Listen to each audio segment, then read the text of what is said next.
You've landed at the edge of what medicine has known and what it's becoming. I'm Dr. Richard Rocker, and this is the Integrative Continuum, a podcast bridging biology, energy, and human potential. In each episode, we explore how quantum biology, frequency medicine, and ancient healing systems are transforming our understanding of health. This is where mitochondria meet meaning and blood work meets bioenergetics. Subscribe now and join me on the frontier of integrative healing, where science and soul are no longer separate.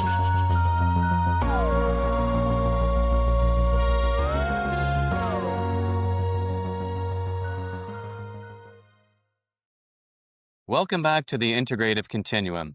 I'm Dr. Richard Rocker, and today we're joined by Clive Digby-Jones, coach, author, and co-director of the Ravenscroft Center and Ravenscroft International.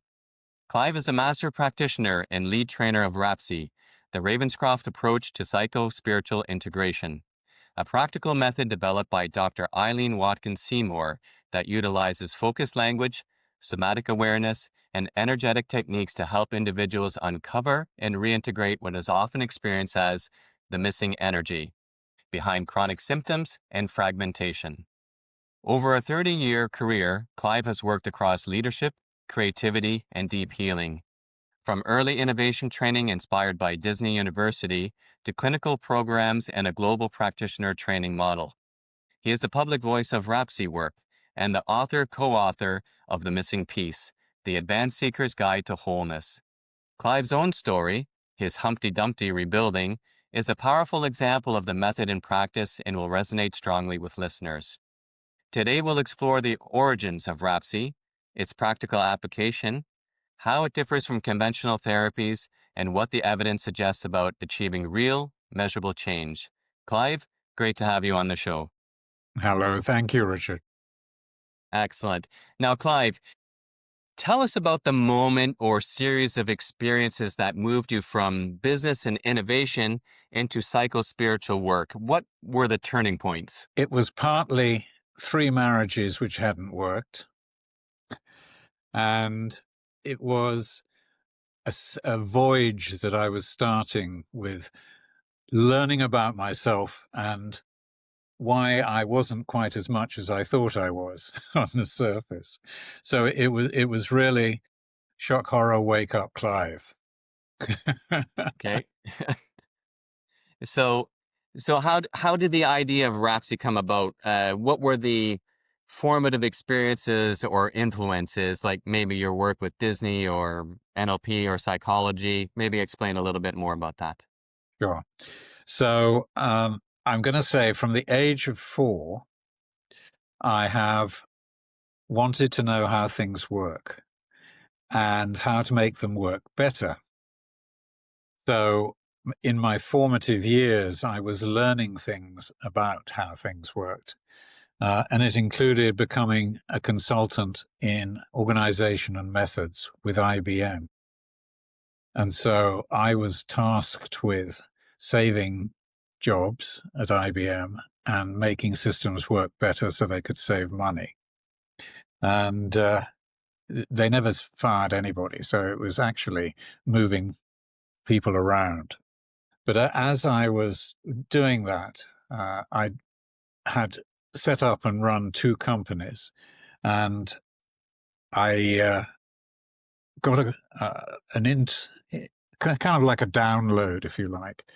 I discovered at age 17 that I'd been brought up in the Anglican Church, and I was having difficulty with what was being said about Jesus. And so I went and looked for alternative models of belief.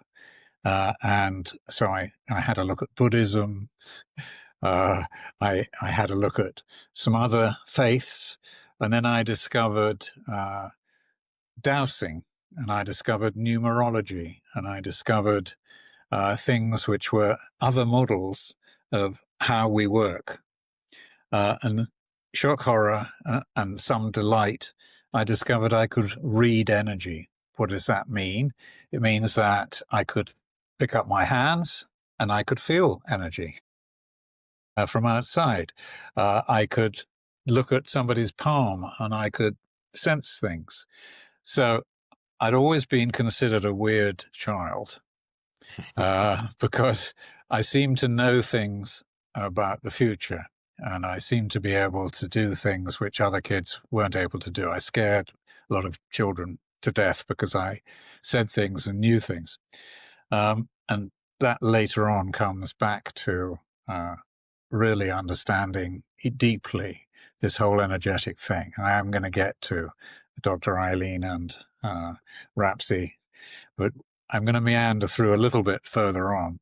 So in this sort of search for understanding, I actually moved to America for a short while.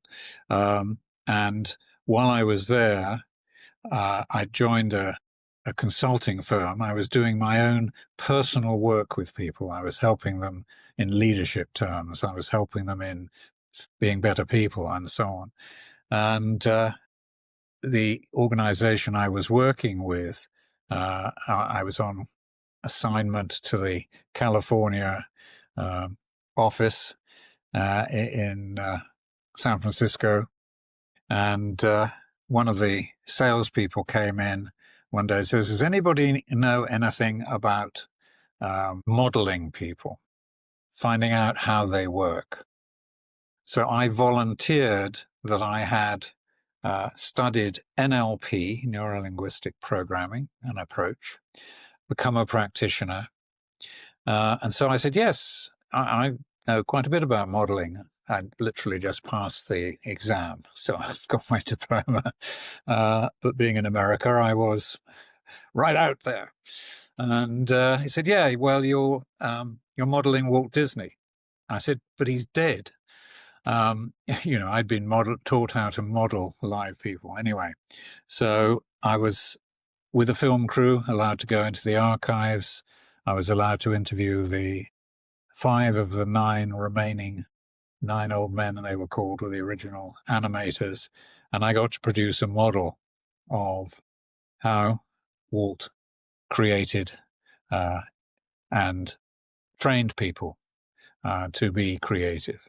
That led me into becoming an innovation consultant. But before that, I created trainings at Disney University and then taught trainers. So then I was on a voyage to make new things.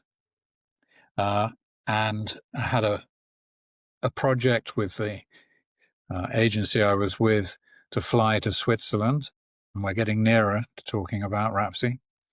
And I was saying to my colleague, we were going to work with the agricultural division of Merck Pharmaceutical to introduce a new product into Russia. It had taken them 12 years previously. They wanted to do it in 3, and we were hired to work with a team who were going to get this product into Russia in 3 years. So I was saying to my colleague, well, we're pretty good at helping people invent new products, new technologies, new services, new brands, pretty much anything that people want to think up. But what I notice is when they take the thing back to their organizations and they've got this star-shaped object, they want to shave off the points until it's nice and round and will go through their organization. And I said, we really need to be able to help them reinvent themselves. And I wish I knew of a way of doing this. And my colleague says, well, it just so happens I know a lady who has brought this NLP that you've trained in to Europe and has set up the first diploma program.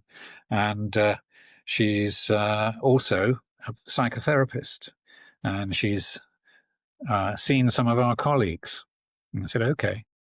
So when I got back from our first visit to Switzerland, worked with the group to invent the new Russia, which was my idea of doing this. I invented a process, and 3 years from the day when the group named the new Russia and all its aspects and what was going to stop them getting there, which was the Berlin Wall.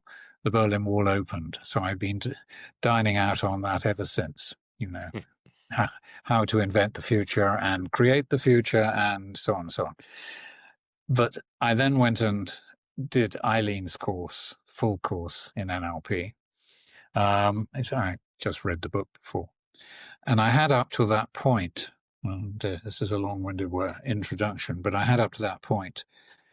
In America, I'd meditated on the side of Mount Shasta. I'd been to sweat lodges. I'd been with gurus. I'd learnt different techniques to manage myself. And what I discovered at that point was, if there are 4 stages of self-development, the first being sleepwalking through life, just, interested in survival. The next is self-awareness. And that means, why am I not as good as I think I should be, or as other people? And starting to explore and maybe discovering an inner world, and maybe discovering a soul, an inner self. And then getting to self-management, which is where most of the world is who've actually done any work on themselves, is they have a part of themselves managing the rest of themselves. So that's getting closer. But the 4th stage is self-actualization. And this I discovered, and this is what we want to be talking about in terms of RAPSI, psycho-spiritual integration.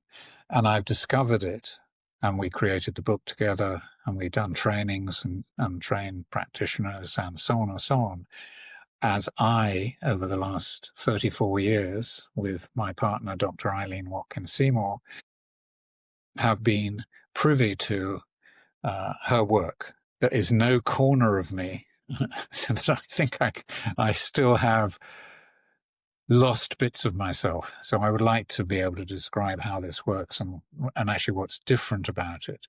But just to round off the intro, it was in meeting Dr. Eileen and her process. And when I came back from my 3rd unsuccessful marriage, when I married the wrong American, and somebody said, you need a tough coach. And I was putting together my 12 disciples. Did have some biblical training and other things. And so I wanted the 12 people who I'd worked with or knew me, because I knew what I was coming from. I didn't know what I was going to. And lo and behold, when they said you need a tough coach, I thought of Eileen. And the story of then how we worked together, and then how we lived together, and then how we became a unit is in the background to what is this process. Okay. So if I ran up to you on the street and I didn't know anything about RAPSI, and you told me that you did RAPSI, in 1 or 2 sentences, how would you describe it? I would ask you, on a score of 1 to 10, how present are you on average? And I would say some days you're going to be an 8, some days you're going to be a 2, some days you're going to be a 5, with swinging 1 foot on the brake, 1 foot on the accelerator, spinning your wheels. How close to you? And you would answer with a number. Well, let's say it was 6 out of 10 on average present. Some very clever people say I'm a 10 all the time.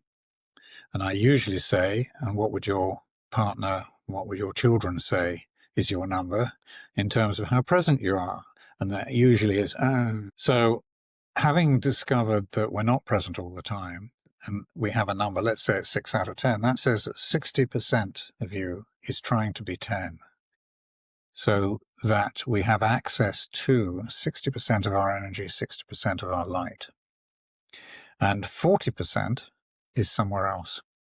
And that's the interesting piece, and this is what gets into it. I've discovered, because I've tried hypnotherapy, I've tried meditating, I've tried NLP, I've tried all these other excellent models for dumbing down and removing symptoms, but papering over the original cause of trauma. So when we're talking about this missing percentage, and if you believe in reincarnation and if you believe in past lives, the people we work with quite sometimes experience that actually the echo of the past is what is echoing through their system, and that they're not fully whole. So we're one by one creating whole humans being. not whole human beings, but whole humans being. So I don't know, that was 2 or 3 sentences, but it is a process of understanding fragmentation of our own light and energy, the symptoms it produces, so beyond DNA and genetics to energetics, and then discovering how and where that energy is hidden, how it fragments and gets frozen in the body at the point in time when some kind of, it could be the first slap by your dad. Yeah. It could be the first day at school when, oh my God, what am I doing?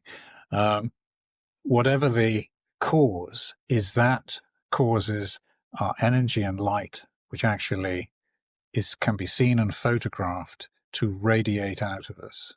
It causes it to withdraw, so that the children, the orphans in the orphanage in Romania, who were never picked up, they were never held properly and everything else, you could almost see that their light, nice smiley baby, light radiating out, had withdrawn, disappeared, apparently. It wasn't shining at all. There was no presence of them. So what I'm interested in exploring with people and getting them to know, because we have some examples of illness and other symptoms disappearing when they do this recovery piece. I want to talk about with you and then with other people opportunities to actually demonstrate that this is a something. I've got words written by people who say it's something, and I have my own experience. I'll stop again. No worries. So what gaps did you see in the therapeutic spiritual growth space that RAPSI was designed to fill? Another little model, if there are 4 orders of reality, so if there's our outer world reality, I could draw a house and a picture of a guy and a lady and several children and a dog, and that would be the outside world representation. The next is the body order of reality, and that's where so much of medicine, so much of psychology, so much of other things is focused. It's focused on the machine, the mechanism. Beyond that is this area of subtle energy, which is in us and meant to be radiating out of us. If we go to egg and sperm and we follow the story, for quite a few people, that's about the body growing and being and everything else. If we go to the possibility that we are actually the light of the universe, for some it would be God, for some others it would be called something else. We are the light of the universe compressed down into a physical form. And we go through a womb experience and a birth experience, and then we meet our carers, and then we meet our siblings, and we meet the rest of the world. And shit happens. Forgive my French, but it's like we get shocked, we get pushed back. And it's that effect which is also creating some of the symptoms, some of the physical symptoms that we have. So obviously we can talk about psychosomatic and everything else. What I was aware of was that, and this was through my own example, was I had closed off parts of myself. I'd taken a hurt and I'd reduced it to nothing and felt good. And I see many, many people, managing their relationship with themselves, and they're looking for love, and they're looking for happiness, and they're looking for this. And in our clinical study, we found people who'd been meditating for 50 years. We found people who'd have all sorts of ways of trying to manage themselves. For some, it is only what the doctor says and the medical process. For others, it is natural products and other things. What we found is unique, and what we've been told is unique, is this structure of light or energy held in the body and outside it. And I'll show you some pictures, which show how we're operating with not all of ourselves. And we got bits of it. And you can do an energy scan, a body scan and an energy map to actually draw that. And so we've developed processes to help people become aware of what percentage of them is missing in this realm. And I mentioned, I got up to 3 areas of awareness. The 4th area of awareness is pure white, platinum light. And for those who meditate a lot, they're sort of aware of when they experience this and they get to this. And it's this from which we evolved and which gets fragmented. And therefore, if I'll give you some examples of where I've sat through events where people have been desensitized, and I've had the joy of knowing what was hidden underneath. And I've gone and checked it with the person. Do you have any experience of this or that? How the hell do you know that? Well, here's another one. Well, how the hell do you know that? So this is an education process for people that this exists, that this model exists, that our energy gets fragmented. And, for some of us tough guys, we just drive through, and we've got our tank and we're driving through life. And some of the ladies are very into a lot of emotional work. And then we're saying, well, actually, underneath all of that, there's something you might want to look at. And so I call myself, and I even call Eileen this, so she balks at it. I said, I'm a light vehicle, and I'm driving through life now with having recovered energy and being able to talk about my journey and talk about the process with worn upholstery. So my vehicle has worn upholstery. I'm 78, whatever I am. So I'm reaching the end of whatever this life is going to be this time.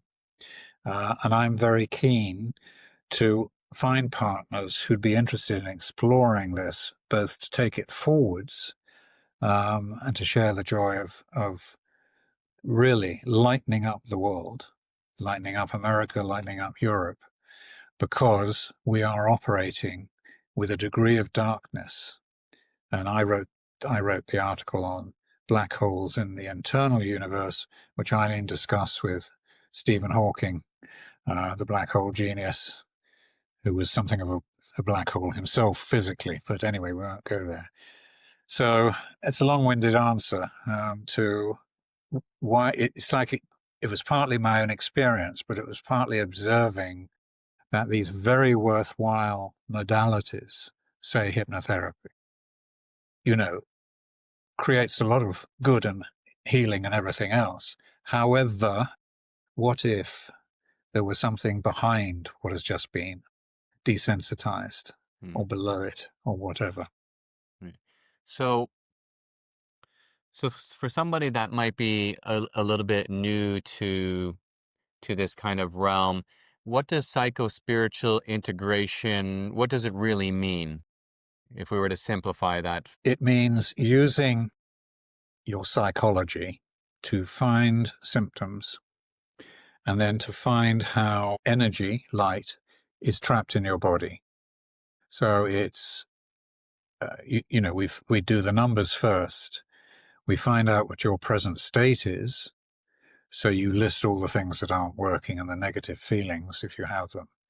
Then we do your desired outcome. How do you want to feel?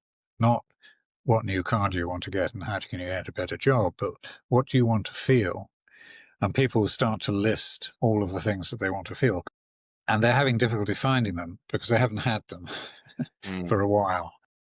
But we help them get the before and after, and then design usually no more than 3 to 6 to 8 sessions, depending on how much of a problem it is person, to take the person from where they are, whatever their starting number is. And quite often people will come up with, I'm a 7.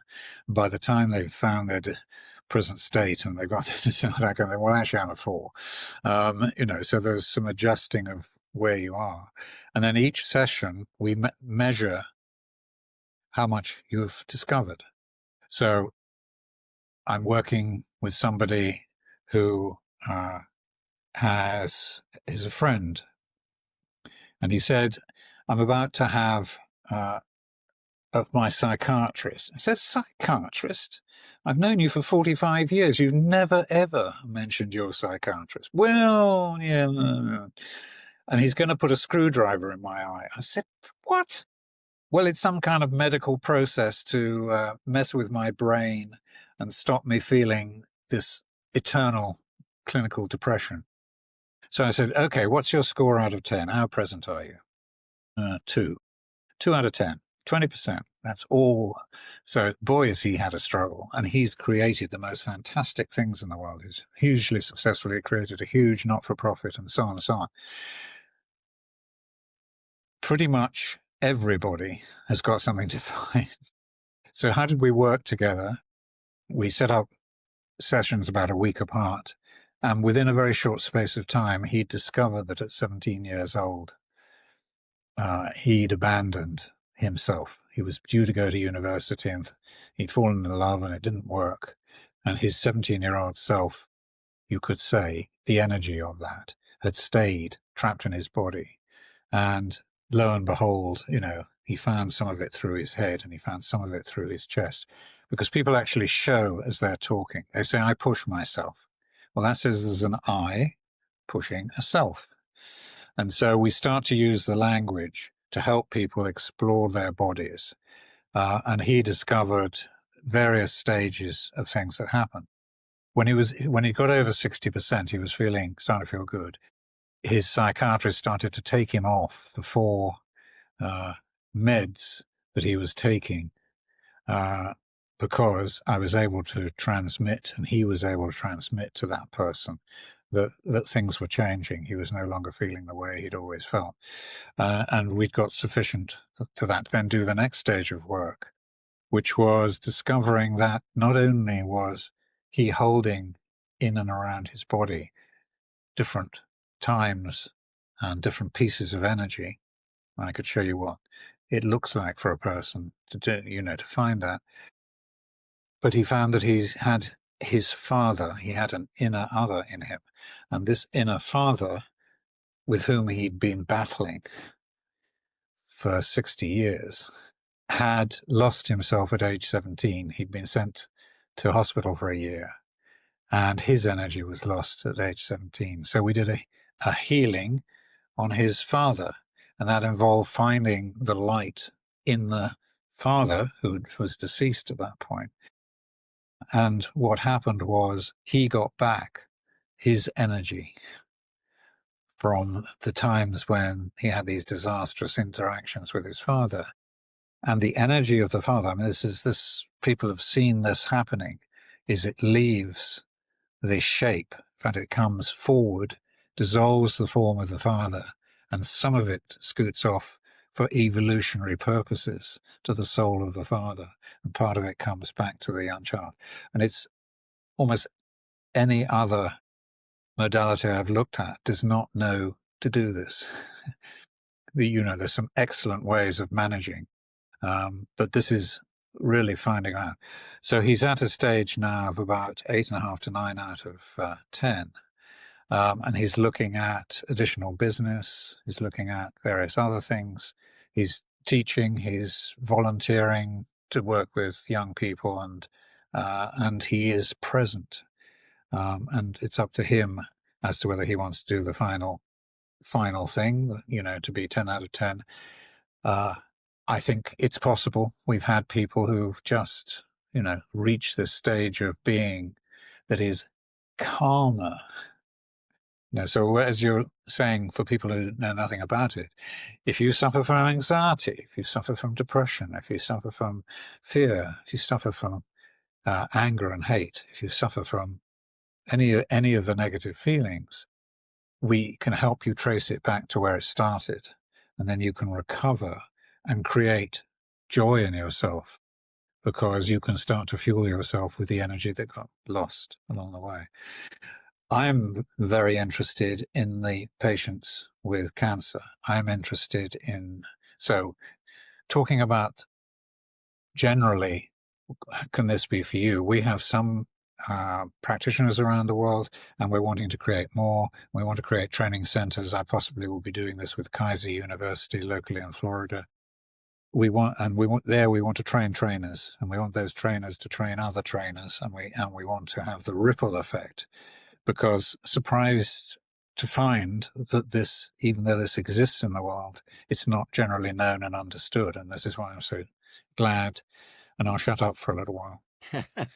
No problem. Uh, yeah, when you were talking, I was thinking back to my days when I used to do a lot of clinical psychotherapy with clients and patients, and one thing that stood out from what we were talking about, and it's really about creating an awareness with the client, and if we're not aware of something that's missing or a situation, how can we ever change that, right?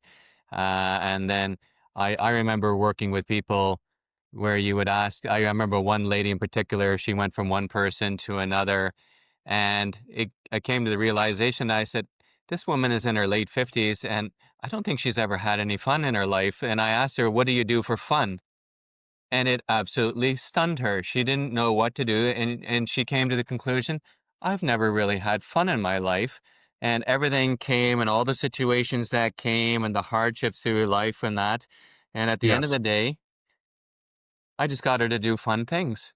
And she thought I yes, was nuts at the beginning telling her to do certain things, but it initiated a change. So I can see how your type of work kind of fits into that and goes beyond that, which is great. yeah. So, one thing I've heard in some of your works is um, energy behind words. Can you tell me how that works in practice? Explain that. Yes. If I may, I'll read the official version of written by a Dr. Reinhard Kowalski, uh, author, consultant, clinical psychologist, practicing psychotherapist, associate fellow of the British Psychological Society. So it has to be so. He said RAPSI, and this was after he'd done his own work with Eileen and I. He had 4 sessions. And he said RAPSI is the missing piece that connects energy and matter. The process uses words, but always tries to go beyond the rigid boundaries of words to connect with the energy behind them. In a way, all psychotherapy aims to do this, but usually gets stuck in the words, never going beyond the story mind.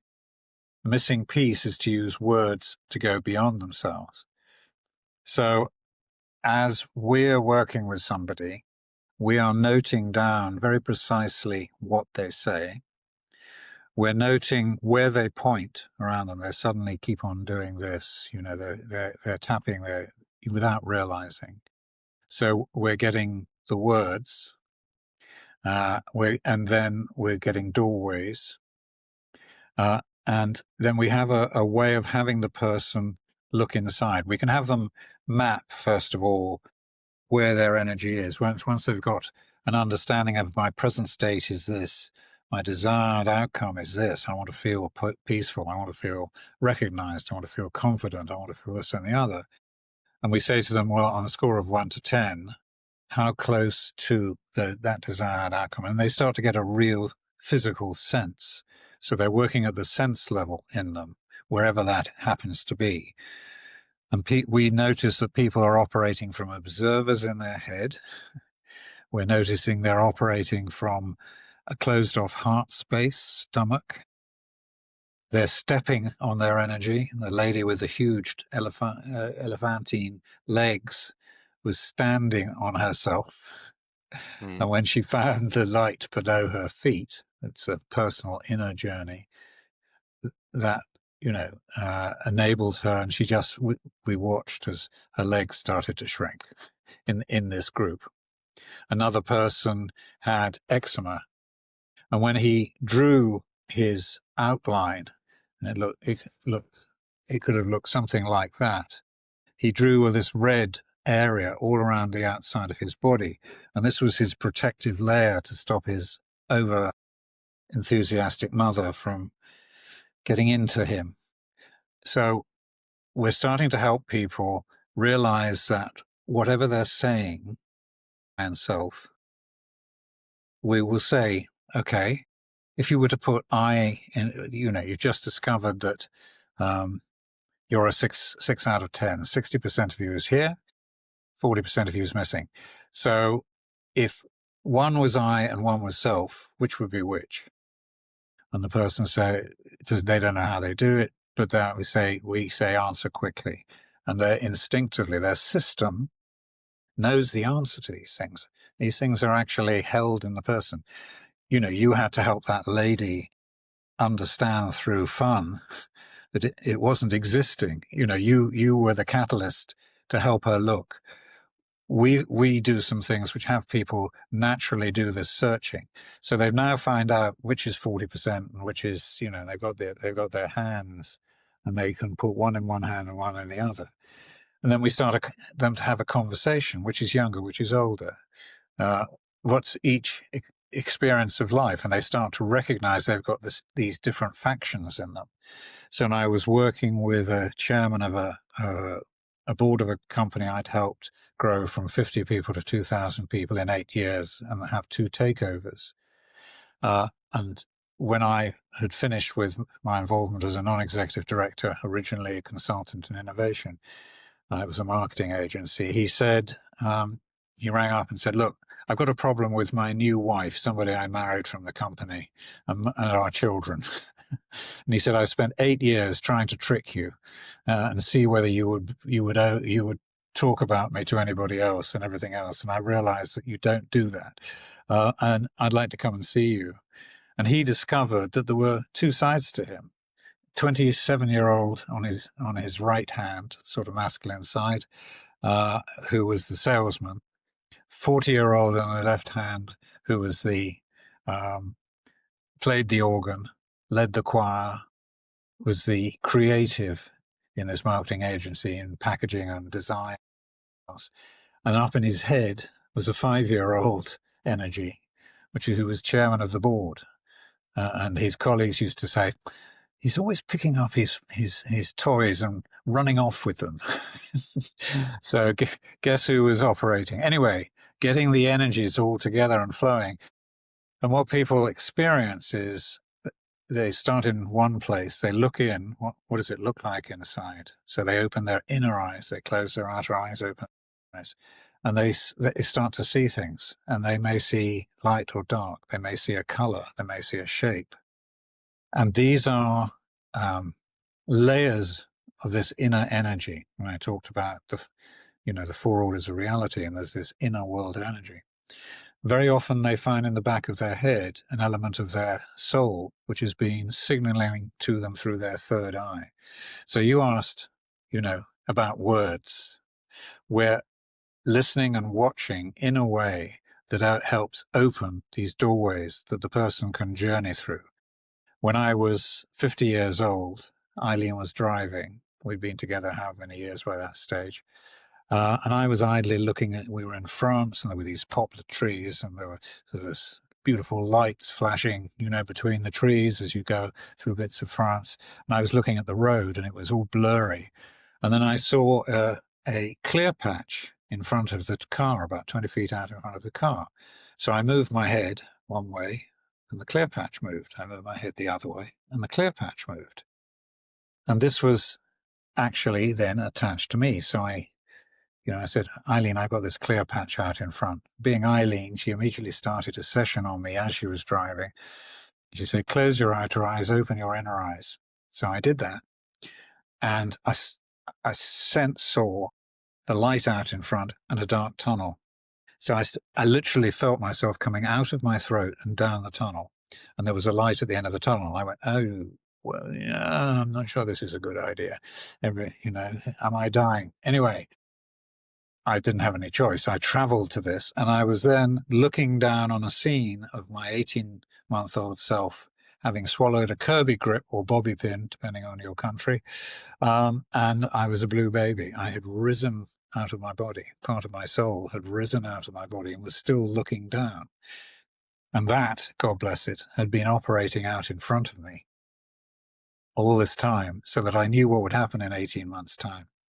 I would sense things in other people and their holding patterns. Anyway, so she then had me do a healing, which involved bringing the light from above down. We found the light in the child. We brought the two things together. He started breathing. The hysterical mother who had her finger down the throat of the child was trying to get this out. We did a healing on her, which was to find her light, the inner other that I'd been carrying since the age of 18 months. And she dissolved into light. And then we got the light out of the room. So the whole thing became light. And I experienced a ball of light coming back down the tunnel into my throat. I coughed and I gagged, and then amazing things happened, and I felt a relaxation and an adjustment. So if we're talking about somatics and everything else, that whole holding pattern from the loss of light due to trauma at 18 months was present with me until 50. The result is I have a singing voice. I won't do it now, but the result is I talk a lot. So it made a fundamental. So that would be one of the pieces of work that I've done with Eileen's help, which I then know that other people have. The medical doctor who tried to commit suicide had a big chunk of himself above his head, which could never get back into his body. He'd had something happen to him in childhood or birth or whatever, and he just felt this desperate distance and unfulfillment and everything else, and that caused him to try and commit suicide. When it came back into his body, he actually decided to give up medicine and to go into healing, because he'd brought in that sense of being able to work with people and knowing rather than just managing the machine. Yeah. And so he's one of our distant practitioners. And that happens a lot. People have their experience and then they really want to help other people. Did I answer your question? Yeah, you more than did. Yeah, that's good. I was just thinking, part of what I do is I'm an integrative medicine doctor, and sometimes we have to talk to patients and get them out of thinking that we just exist and all our problems are on a physical level, that we also exist on an emotional, psychological, spiritual level, or even a bliss level. And in some cultures, they would talk about that. So there's really multiple bodies of existence. And you were just talking about, releasing that blockage or that light in the throat. And I was thinking, well, I do osteopath work as well. And if I do an adjustment on somebody that has a pinched nerve in their necks and all of it frees and they're free, why can't that exist on different levels of being as well? And I think the idea is growing with people these days. You would have done that years ago. People would have thought you're a little woo-woo, but I think people are coming to awareness. Hey, there's more than just this here. And if you've tried all the physical things and nothing still hasn't worked, well, maybe you're looking on the wrong level. And would you see a lot of people coming in with that, yeah, you have tried all the physical stuff, it doesn't work, and they're willing to go deeper? Yes. And I'm going to divide the world into men and women. Okay. It's not that defined, but I find that a lot of guys would not see a therapist. Okay, they just would not go to a therapist, and so a lot of what I have done is couch things in the order of doing more, being better, creating new things, and then at some point saying, and what holds you back? Why haven't you done this so far? Is this just the next thing or whatever? And I'm watching how they're talking and what they're pointing to. And then generally I said, okay, well, I want to introduce you to your future self. So we use future selfie quite a lot. And I want to write children's books about future selfie and the missing piece, PEACE, because we've been writing about missing piece. So I want to introduce the concept of a future self. So they will look at the future self they're wanting to create. And I said, and if your future self were to look at your present self, what would he, she, because this works both ways, what would he, she be saying? and gradually we get to, yes, well, okay, I have these little foibles and whatever. So we get into some behavioral things. And before you know it, can be doing something called the unconscious equation. And that is, if you imagine two brackets with a plus and a minus with a minus and a plus, and then a plus and a minus. In the first bracket is a minus. And that is, what are the negative things you're holding on to? So we've reached a stage of comfort level where we can go into this. And so, okay, yeah, well, I'm really pissed off at such and such, and the person feels they can open up. They don't want to go into personal details, but they're able to say, I get angry easily, or, I forget things easily, or whatever it is. Okay, and then we go into, well, what's the positive intention if you're holding on to that? What do you mean positive intention? I think any positive intention of holding on to anger, fear, this, that, whatever, everything else. And then gradually it comes out, well, yeah, okay, so, and we do a hierarchy and it comes down to a bottom line. Then we go over to the other side and say, well, now that you've found the positive intention of holding on to that negative thing, what's the positive results? There aren't any positive results. What do you mean positive results for holding on to anger? Well, yeah, I push people away. It means I can have quiet time for myself. I don't have to deal with the kids. Semi-positive results. And then what are the negative consequences? Well, holding on to this, my blood pressure's up, this is happening, I've got this pain in my body, I've got these results, my relationship's a bit dodgy, So we've now got a conscious equation. We wrap it all up together. So I hold on to fear, and lo and behold, the bottom line on the first column is to feel safe, which is the unconscious logic of the right brain as opposed to the logic of the left brain, because it doesn't make sense. I hold on to anger in order to feel strong. I hold on to shame in order to hide. I hold on to, and whatever it is, are these patterns that we have. And we've, by this stage, built a relationship where we can start to get into, with future selfie's help, building the future and finding the missing bits and pieces and things like that. So I'm privileged to have done the work, so that I can also, I'm not a threat to most men. Yeah. I'm warm and cuddly mostly. I swear occasionally. I've got a sense of humor. I'm British. Actually, most American men hate that.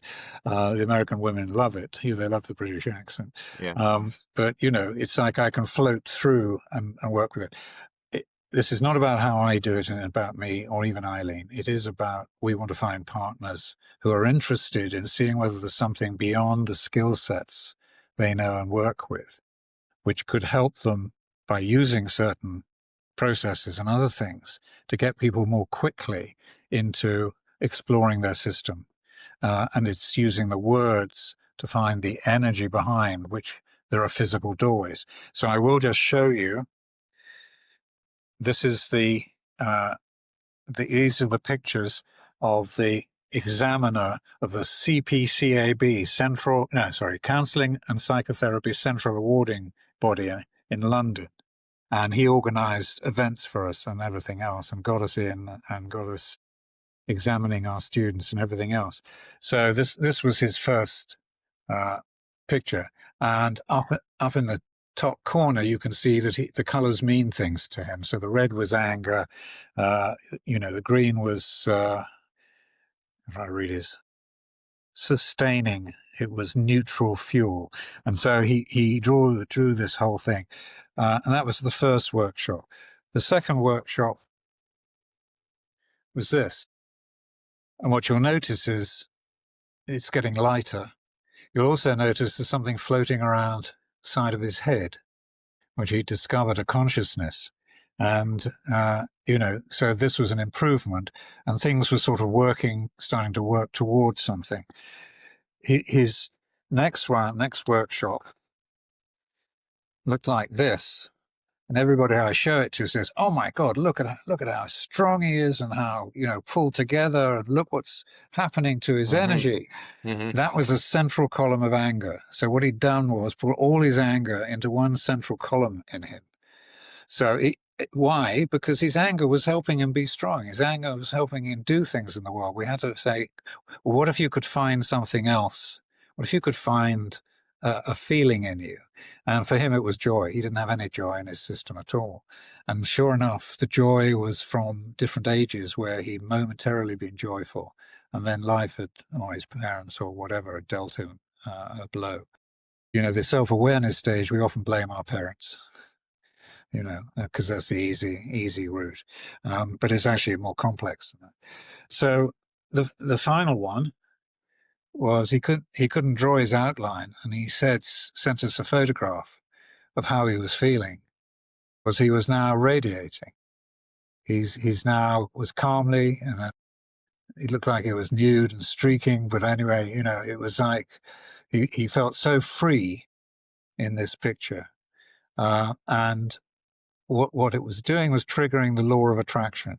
Quantum law of attraction is that if you get to be a light vehicle, then you only have to intend something, and the universe can provide you with the resources, the people, the apparent synchronicities and the opportunities and things like that. So this is what we're trying to help people understand, that we have all of that energy hidden in our bodies, and we speak from it and we describe it. So the words actually are taking people away from thinking and then managing your head and managing your process, self-management, to finding all of yourself. Yeah. I want to show you one other thing. Yeah, please do. Yeah.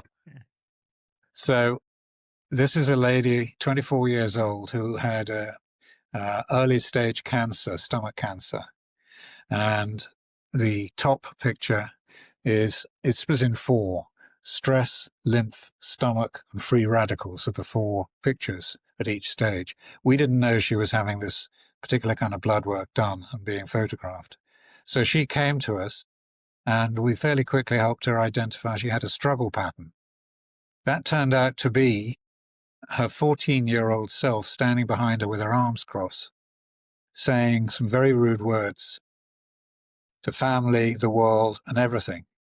So, had she imagined it? Had she dreamt this up or anything else? Was it actually something physical and tangible? She felt it in back of her. I've had that experience of feeling things behind me.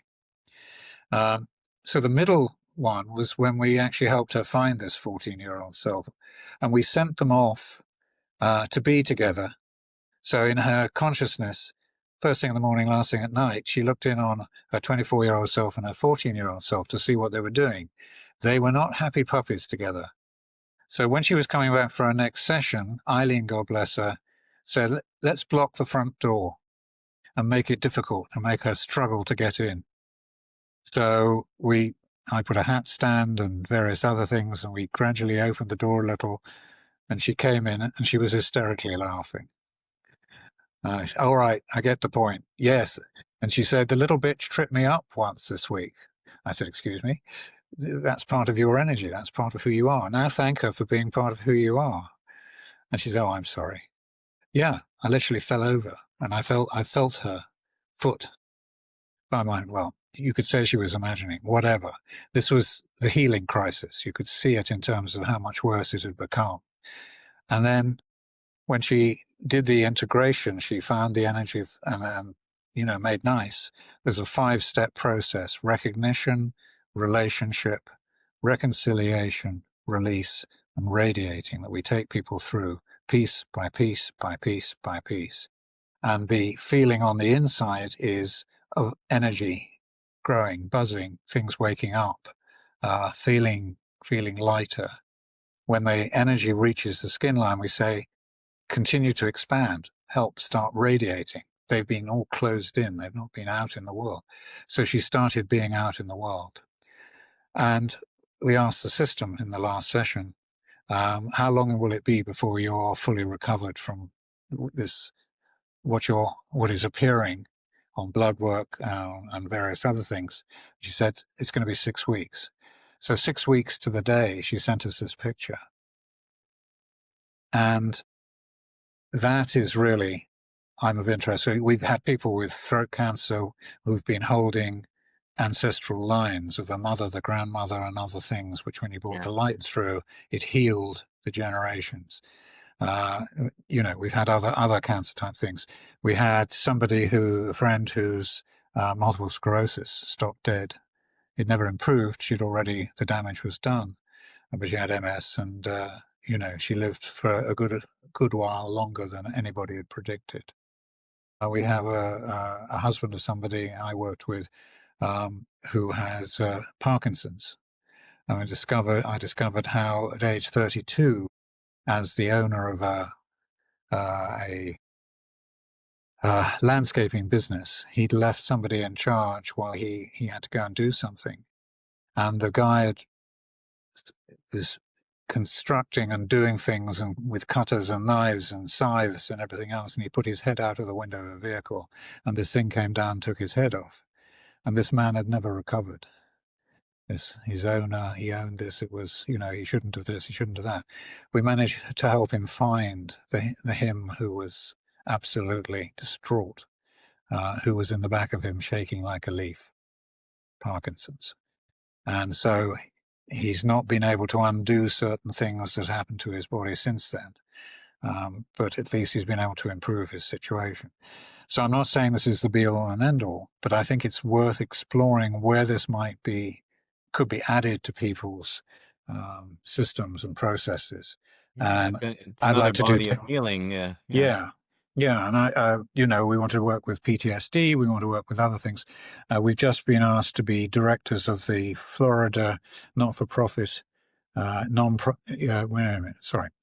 It's Florida Association of Not-for-Profit Organizations. There's 46,000 of them.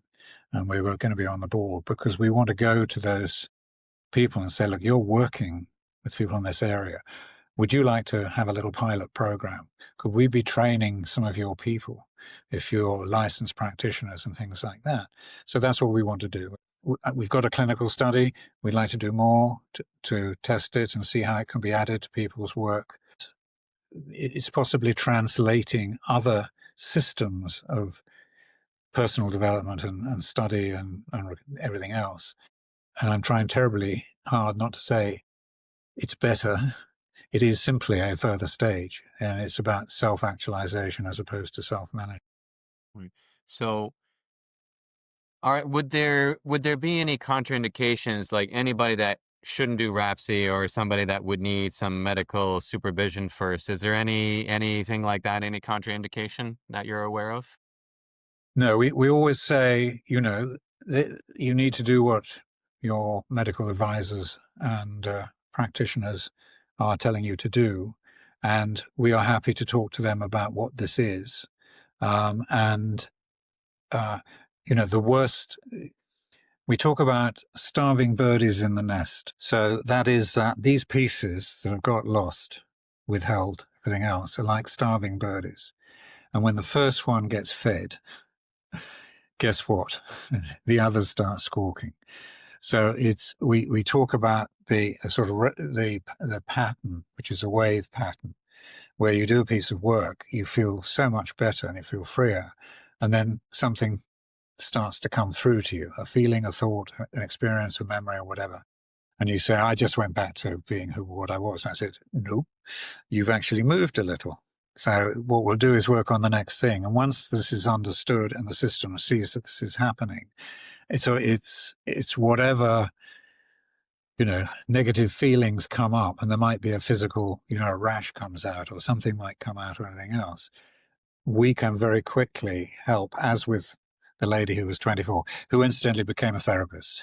So, it's like she realized that she was carrying something with her, a continual war with herself, which was causing all this cancerous system. So she went, oh, I need to learn this so that I can help other people do what you just did with me. So that's what we'd like to do more. So no particular counterindications. What we do say is we like to allow a period of at least a week between sessions, and we give a little bit of homework to do to how to manage it. A lot of it is the person sitting in the chair thanking the symptom that's just come up or the memory that's just come up for its communication, rather than trying to push it away, but to thank it for its communication. And guess what happens? It starts to quieten down a bit. Still there, saying, don't you ever forget me. But yeah, does that answer that? It does, yeah. Now, you mentioned a few times about missing pieces, Yes. and you have a book that you co-authored called The Missing Piece. So what inspired The Missing Piece? I re-met Eileen after she'd done this healing with me, and I went and married the wrong American some 3.5, 4 years later. And I rang her and said, I've got to come back to the UK. I'd love to see you. And I was thinking, I'll tell you of all the personal development work I've been doing in the States, and perhaps we could work together. Anyway, I arrived late. She opened the door and says, so that's how you treat people. And she thought I was come for a session. I thought I'd come for a chat.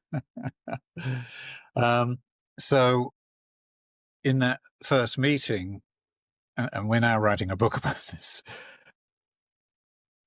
she had me talk about what was I wanting to do. She knew that I didn't know what I was really coming to. And I said, well, what I want to do is I want to visit the energy centers in Europe. I visited the energy centers in America, where the American Indians gathered and where other things happened. I've understand the connection with the planet and the feelings of really belonging. And I said, I'd like to do it with my spiritual partner. And then I found myself saying, and I think it's you. After a few moments, and by this stage we were standing in front of each other and we'd got up from where we were sitting, she said, what if I should fall in love with you? And I said, as an Englishman, that could be a distinct possibility.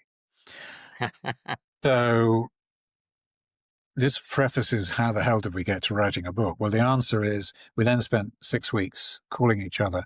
We then got together and we'd each been on personal development programs, and we each had a favorite piece of music, and it turned out to be the same one. Shortly after that, about 6 weeks later, I moved into her house, moved her then boyfriend out, took him and his belongings and took him where he was moving to. You know, we have this extraordinary relationship. I'm friendly with 2 of my 3 previous wives, and I've just written to the third one saying, should we talk to each other now? It's been 30 years or 40 years or whatever it is. So, we're in this place where we enlarged our families through divorce, and we've enlarged our family through friends who've been our clients. In 2001, on 9/11, we realized that it was a life-changing moment for us as well. And we decided that we were going to be moving to America.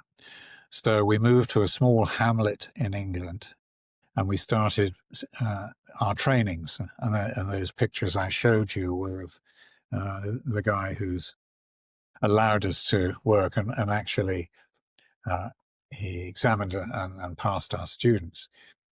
So we now had a body of knowledge. We had a training, which was an 8-month training at that stage. Now we're down to 1 week online, and then possibly meeting in the summer. So it's sort of a very different format. So what we started to do was we said, well, we need to write down what we're talking about. And the words that came in the sessions that we had to describe the book were things like the missing PEACE and the Advanced Seeker's Guide to Wholeness. So we realized we were dealing with wholeness. We're dealing with fragmentation. A lot of belief system says we are whole, and all we have to do is deal with the negative bits and pieces and we'll be with God in another realm. Well, we are telling you that you're fragmented. Your energy in your light is fragmented, and you need to pull yourself together. When you're open then to all the higher energies. You can be a vehicle and a light vehicle and so on and so on. And magical things can happen with the physical body symptoms, ? we got to see how often that happens and how regularly, and whether we can add this as a method to help therapists, practitioners, psychologists, actual clinical people, if where they're working with their clients, understand the hidden pieces that are behind the symptoms. Our colleague, Philip Clark, osteopath, he took RAPSI, he became a practitioner, and he's using it to find the different places in the body and the twins, the bookends, something up, something down, something left, something right, something front, something back. So somebody comes with a pain in their hip, he very quickly can detect where they're holding stuff in their opposite shoulder, where they're holding something in the back of their head, and so on and so on. So I'm still not sure if I've answered your question, but so it is. You asked about the book, so that was where the book came from. I've since written several individual chapters. My latest one is being published this month, which is in an anthology called "The Grass Grows Greener Where I Am," and my chapter says the wisdom of finding your missing piece, P-E-A-C-E. It's also finding a missing pieces, missing piece, and cultivating whole humans beings. So it's pulling together, and I use grief and the letters of grief and moving from grief to grace, so people can understand what they're doing, what the grief is that they're holding. It's not just about loss. It's about, an absence of self, and then what is possible. So I could announce that to you if I could remember it. We've just been working on it. I could look it up. No, it's in the book, Grief to Grace. Yeah, I can see how this type of work would be really beneficial for people these days, because I believe that we're probably more fragmented now than maybe that we ever have been. And I would say, because people don't seem to settle down anymore. We're on the go, go, go, go. And I think technology probably would have a lot to do with it. As good as it can help us, it can also distract us very much. And have you seen that play a big part in the work that you are doing with clients? Yes. Many describe their life as becoming simpler.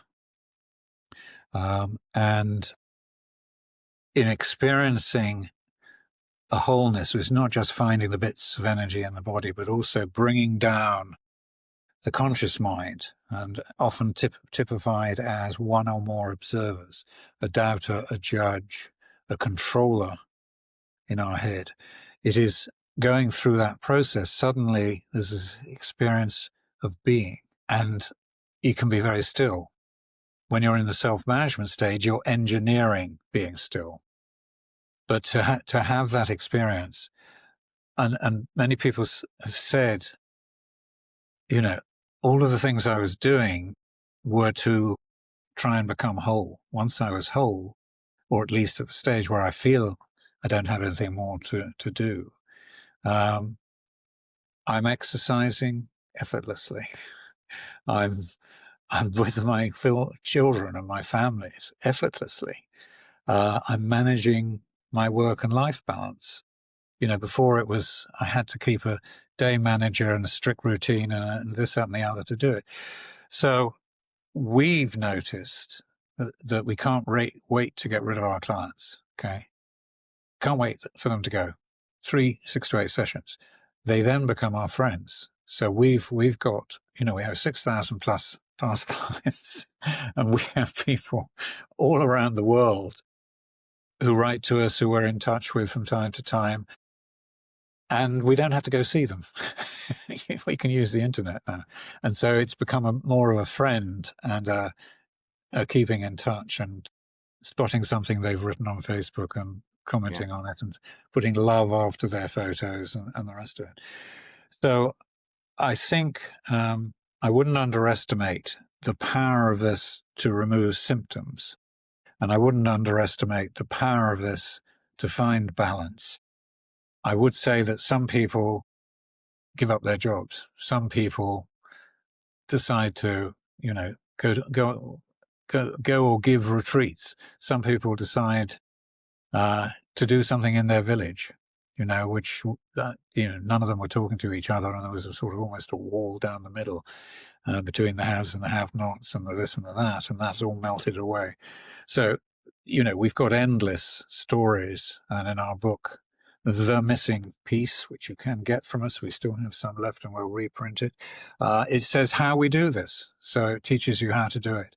It's got 20 exercises at the back, so you can try it for yourself. And in the middle, there are a whole bunch of case studies of people it's worked with. The girl who was cutting herself, who was trying to let out this energy. The addict, the heroin addict who's lived 2 doors down from us, and she'd been an addict for 12 years and had been dry for 8. And when her mother moved in and she was staying with her, she said, "What do you do?" Made the mistake of asking me. And I gave a copy of the book. And 2 years later, the girl knocked on the door and said, "I want a session." That night, after the first session, her sister got in touch and said, "I want a session."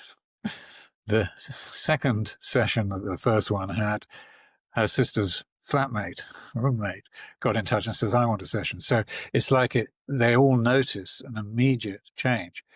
This girl, 6 sessions, she finished her RAPSI work, and she suddenly worked out that the one thing she was good at was to be a yoga teacher. So she went and studied. They signed her up immediately to work with young people. And I said to her, "Well, could we come and give a lesson at the college, yoga college? Why can't we talk to all the other things?" And she said, "Well, first of all, they're too busy. There's no room. Second thing is," she said, "every time I tell people to look at your website, it's crap. And the third thing is, there's no statistics. There's no proof of what you're doing. It's all, yes, lovely, testimonials and everything else, and people oodling and all the rest of it." And so we redid the website. We published the book already, so we just continue with that and almost giving it away, almost. And then we did a clinical study, which was for a year plus about 2 or 3 months for people to look at the effects after it. And 96% of the people who came on the thing had found what they couldn't believe that they hadn't found. They thought they were meditating and they were doing this and they were feeling really good and all the rest of it. And then behind it all was this rubber band effect, was something anchored in the past, and they're stretching to move into the future and wondering why they can't go any further. And so we've done a lot of that work. I don't know. I go off at a tangent, I think, but Oh, that's fine. So, so then for the skeptic that may be out there, then you can say, yeah, we have a study that's been done and it's been documented, and we have thousands of people that have had results. Then, right? I say you're not going to believe anything I say to you, and that's okay. Let's have a 30-minute free chat.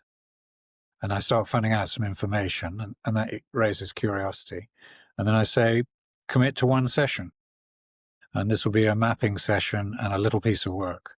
And if at the end of it you think this is for you, then sign up.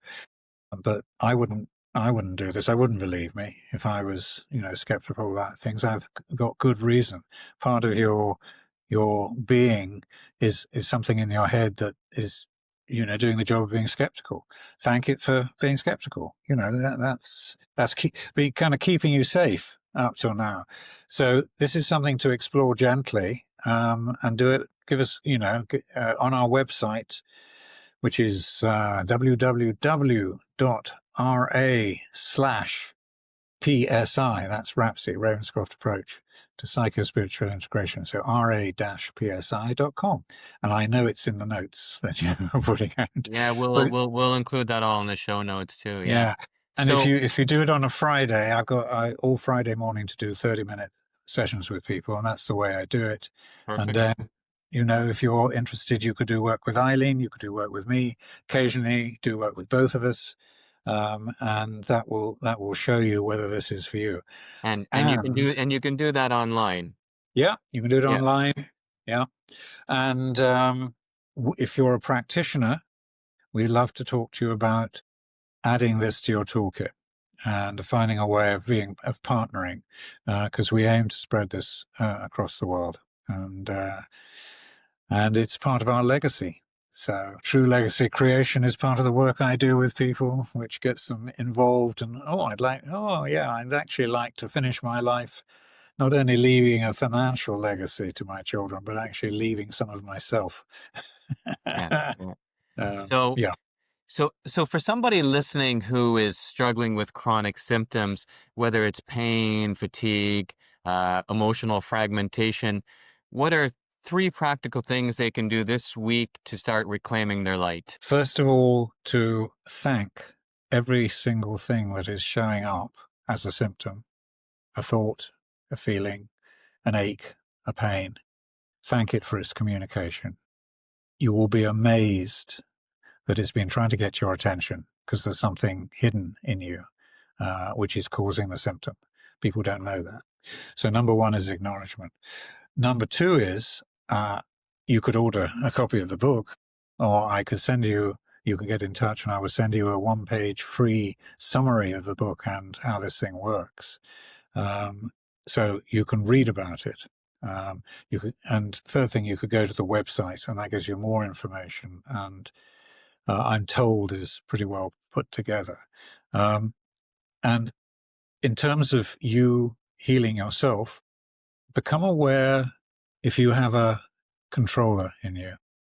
So if you have part of you that is trying to sort out the rest of you, and thank it particularly, because it's a thankless task for it. And it has routines for distracting you. It has routines for, pushing you in one direction or another. And then if you've got anybody helping you who's of a different kind of technology, and I would just say the hypnotherapy expert who demonstrated her work at the Holistic Chamber of Commerce 2 months ago, and everybody applauded. I was picking up from the student that she was working with to demonstrate removing fear of driving across a bridge in a car. It was her 15-year-old time. I picked up 8-year-old, and I picked up drowning and water, which was past life. And so I waited until, because she'd given me permission the last time I'd given a talk to ask her questions. So I said, have you ever had problems with at 8? Does anything happen to you at 8? She said, oh my God, how did you know that? And I said, have you ever had any sort of feelings about drowning and water? Oh my God, how do you know that? That comes in my dreams. And so what I would say is there are people there who are really very helpful in helping you manage the first stages of these things. Just know there might be something a little bit more that we can help you with, or help your practitioner, help your, therapist, your clinical psychologist, your yoga teacher, your meditation guru. We'd love to have a conversation, and I'm always learning from them. So, we'd love to share on. Right. So Clive, what's next for you? And do you have, is there any research, retreats, training? What's next? Yeah. So there's the book title. The book is going out this month, and there's a whole, getting all of the booksellers and everything else happening with that. There's a project which I am I'm a leader in, with Kaiser University potentially, where we are creating disaster recovery models and training first responders, and we will be helping them recover. It's full self-recovery, is what I'm calling it. So the first responders who've experienced all sorts of stuff already in their working lives, we want to help them. With families and communities, we want them to understand that they can prepare themselves to be as responsible as possible when the next hurricane comes. And that's part of what Kaiser University and the other people in this team are doing.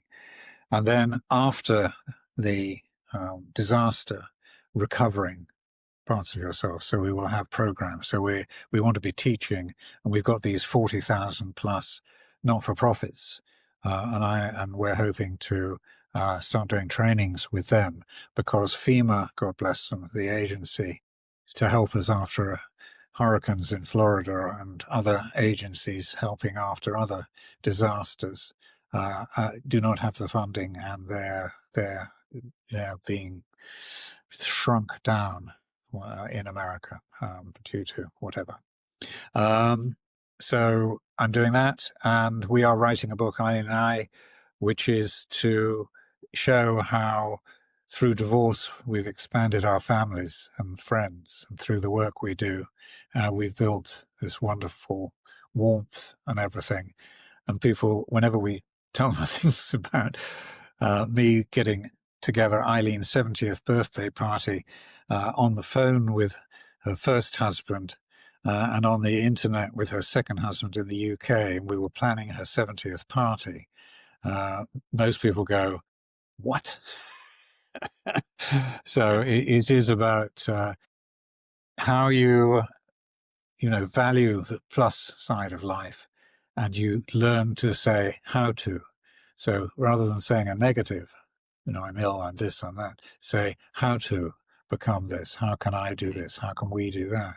And you get into problem solving, and that's my innovation consulting gift for the day. Very good. So Clive, a quick closing question.